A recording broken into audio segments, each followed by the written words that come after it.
Today we are going to analyze and test a very controversial device. I'm talking about the e-meter. The e-meter was created back in the 1950s by Mr. Ron Hubbard, the founder of Scientology. Yesterday, as I was editing this video, IEEE released an article on this topic. Let's see what Alison Marsh has to say about this. Marrying technology with spirituality, Hubbard introduced the electropsychometer, or e-meter, in the 50s as a device to help his ministers measure the minds, bodies, and spirits of the church members.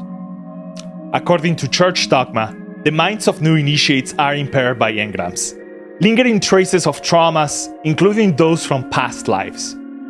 And now the Ter allegedly uses the e-meter to identify and eliminate the engrams, which leads eventually to the person reaching a state of being clear.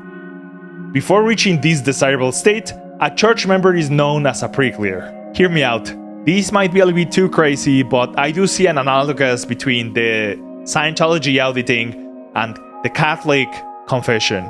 In Catholic confession, you're expected to tell the priest all your sins so that you repent and you clear your body to receive the body of Christ in a rite called Eucharism. And pretty much what you do is literally eat the body of Christ, which might be a little bit too obscure for those that are not Catholic, but it is what it is. Let me know in the comments if you would like me to talk more about it. That S is for Scientology. So this device is an e-meter. Let's take a look. This is awesome. A person undergoing auditing is called a pre-clear, often abbreviated to PC in Scientology terminology. The Church of Scientology claims that if all individuals in the world were clear, the world will be free of drugs, war, pollution, crime, mental illness, and other ills. Let's see if we can figure out how to set it up. So check this out. It has like this way to fold it, but then you need to secure it.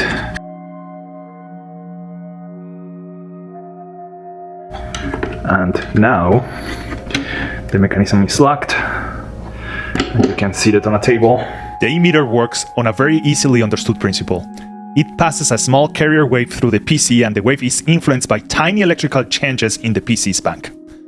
The meter simply amplifies them so they can be seen and handled by the auditor. Luckily for me, the device did not come with a charger, so this is a once-in-a-lifetime opportunity for me to tinker with the device. If this is your cup of tea, just stick around. If not, you can just fast forward to the section where I actually start using it. So we see that there are 8 screws holding the front plate. And so let's go ahead and remove them. This Mark V e-meter isn't just a piece of hardware. It's a symbol, a relic, a sacred artifact in the realm of Scientology. So as we delicately dismantle it, let's do it with the uttermost respect. Think of it like performing surgery on a delicate patient. Each screw we turn, each panel we remove, is done with care and reverence. We are not just tinkering, we're engaging with something that holds significance to many people. Now we'll go ahead and lift the front plate and see what treasures is this hiding from us. Aha. So this is not that bad. This is the battery right here. There is a positive terminal, negative, and then there's this derivation, which is a little bit odd because that means that you have 1, 2, 3, 4, 5, 6 cells maybe, but then this derivation probably tapped only to the, or it's derived from the one of the battery cells. So that's a problem for us actually.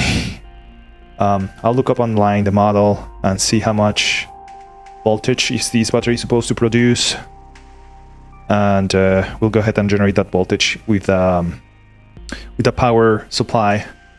Also, I want to call your attention to the connector for the connector for the cans. So this plug looks exactly like an audio plug. So I bet you that we can just use an audio plug.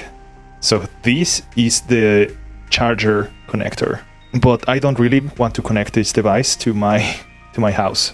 So what I'm going to do is I'm going to disconnect the battery and connect this to my power supply, and this through a voltage regulator. I'll show you in a second. Okay, so unfortunately it looks like the battery here is already gone. I see rust and some other materials, so hopefully I find a part number for this and we can replace this. Oh, I tried searching for the part number, but the battery did not come up at all.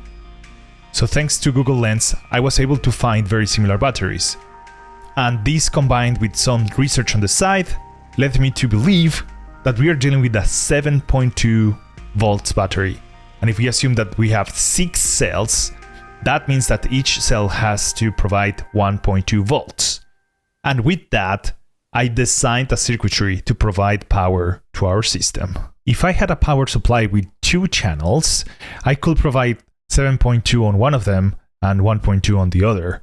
But because I'm poor, I had to use an LM317 to supply the 1.2 volts.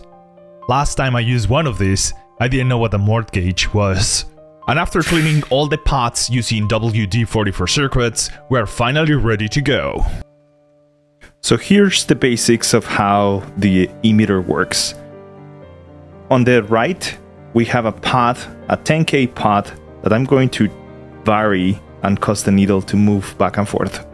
So moving the pot, like rotating the pot clockwise, will reduce the resistance, and that will cause the needle to move to the right side or to fall based on what this emitter needle shows. And increasing the resistance will cause the needle to move to the left side. And let's remember that engrams are traumatic or painful experiences stored in the reactive mind, and they cause a higher resistance. So if I understand the basics, it means that when you walk into an audit and you have a lot going on in your mind, you are a pretty clear subject, then that means that you'll have a lot of stuff to clear in your mind. And basically the Scientology says that after you're done with the interrogation or auditing, then you'll get a free floating needle. The emitter provides the way for man to find his freedom and to rise to social and constructive levels of which man has never dreamed.